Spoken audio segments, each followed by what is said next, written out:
There is nothing mixed about these reactions. You have a clear defining line between the quote-unquote fans, the ones that consider nerdy a trend, defending the dismantling of the lore Tolkien established within the world-building of Middle-earth, and on the other side, genuine Tolkien fans trying to uphold and protect everything that he has established within his own world-building. Hello, this is Mara Jade, and I'm back with another video, and I'm not going to cover this article in its entirety, but I am going to touch on something that I kind of went over on my solo stream last Friday, and that is the changes to a particular character, in that of Aragorn. Now, for those who have not been following what Magic the Gathering has been doing, this is not really breaking news. It leaked late last year, which I did cover, and now it's on the precipice of release, so now it's back in the news.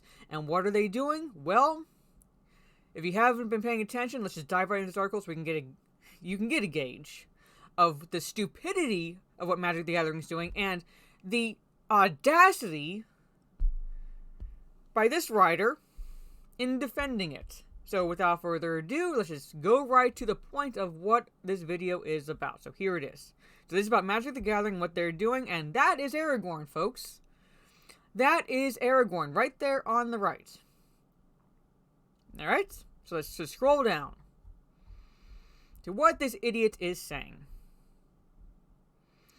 But there are a few cards that have raised the eyebrows of Magic the Gathering and Lord of the Rings fans. Oh no shit!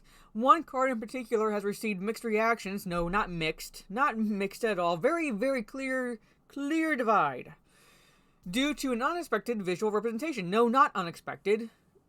It's become a meme at this point, the blatant race swapping that these companies do, purely for pandering's sake, purely to virtue signal to the minority, the howler monkeys on Twitter that do not at all represent the entirety of the fandom. Yet for some reason, these companies, such as Magic the Gathering, want to prostrate themselves before this demographic, ass up, and say, "Please, sir, can I have another?"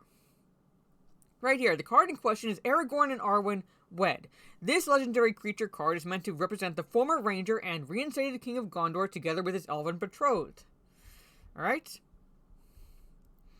While the mechanics of the card itself is rather useful, particularly for weenie decks, most of the commentary is centered on the art representing Aragorn. Yeah, because it's a blatant race swapping. That's not how Aragorn is depicted. Instead of the traditional Caucasian male, this version of Aragorn, aka King Elisar, is a black male. Some fans who have been used to the Peter Jackson-directed film version of Strider, played by Viggo Mortensen, were taken aback by this change. No, it's not just the ones that are used to the Peter Jackson-directed films. No, it's not just that case. It's the ones who have read the books who know that Strider, aka Aragorn, aka King Elisar, has been clearly described by Tolkien himself. So it's not like, oh, the traditional Caucasian male. It's not open to interpretation at fucking all. Right here. Right here. Right? This is all the books for Lord of the Rings. Alright? Okay? So in the chapter, at the sign of the prancing pony, okay, is where we're pretty much first introduced to what the character we know as Strider, when we later find out is Aragorn and the future king of Gondor. Alright? Frodo found that Strider was now looking at him, as if he had heard or guessed all that had been said. Presently, with a wave of his hand and a nod, he invited Frodo to come over and sit by him.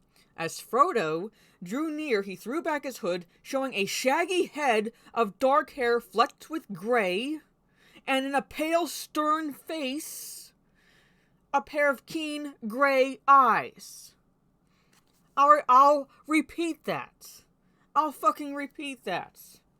As Frodo drew near, he threw back his hood, showing a shaggy head of dark hair flecked with gray, and in a pale, stern face, a pair of keen, gray eyes. "I am called Strider," he said in a low voice. "I am very pleased to meet you, Master Underhill, if old Butterbur got your name right."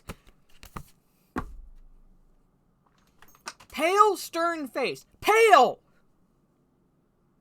He is not black. He is not dark-skinned at fucking all. He is the traditional Caucasian male, as depicted and written and created by Tolkien himself. So it's not just the fucking films that we're used to, you fucking asshat. It is the fact that Tolkien himself specifically described them in certain ways, that Peter Jackson got fucking right in the casting of Viggo Mortensen. However, it should be noted that the Lord of the Rings Tales of Middle-earth is a separate iteration of the Tolkien mythos. There should be no separate iteration of the Tolkien mythos at fucking all. It should be either the iteration, which is the Tolkien mythos, or none at all. Or none fucking at all. So there's no separate iteration. It's not open for headcanon. It's not open for interpretation at fucking all. Tolkien himself is very explicit in how he describes certain characters, worlds, creatures, and so forth. He is very detailed, so there's really no room at fucking all for interpretation.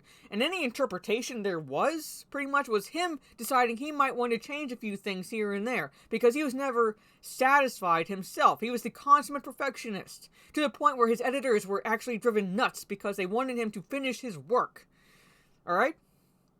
Particularly on the Lord of the Rings. Okay? He had actually written the Silmarillion before finishing The Lord of the Rings, but his publishers wanted something more akin to The Hobbit, so it forced him to actually put a pause on publishing the Silmarillion and focus on The Lord of the Rings. And even then, The Lord of the Rings books themselves were not published until 1954-55, well after The Hobbits. That's how much of a consummate perfectionist Tolkien was, and how much he focused on the actual world building, the lore, and so forth. And to say that there's any type of separate iteration of the Tolkien mythos, you've just proven yourself, in that fucking sentence right there, to be the dumbest mouth breather this side of the hemispheres. While traditionally the characters in the Tolkien mythos were assumed to have literally described as having pale skin, not assumed. Strider himself, the character we're talking about, Aragorn, described as having pale skin. Nothing is fucking assumed about his character, nor any of the other fucking characters. There's already a precedent for a more diverse representation, as in the case of Amazon's The Rings of Power TV series. And how is that fucking going for Amazon?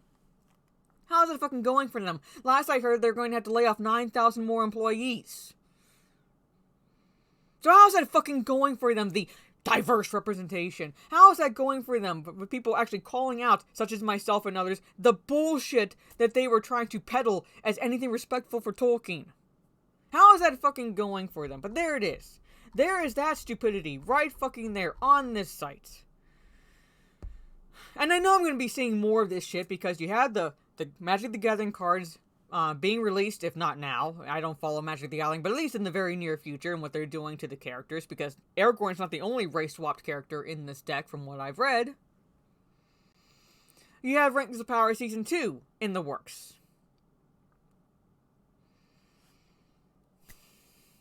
Good job, Tolkien Estate. Good fucking job. But there it is. So what are your thoughts down in the comments below? Do you agree with this author? Do you disagree with this author? Do you play Magic the Gathering? If you do, any particular decks that you like, the scenarios and so forth that you like I said, I do not follow it, so I do not know. But let me know all the fun stuff down in the comments below. If you like this video, leave a thumbs up. Share on social media if you will. I'll be live later tonight on Twitch, getting back into The Witcher. You know, considering that,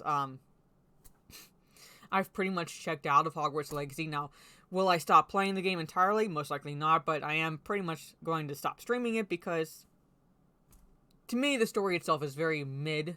The gameplay is hit or miss, and it should not take me...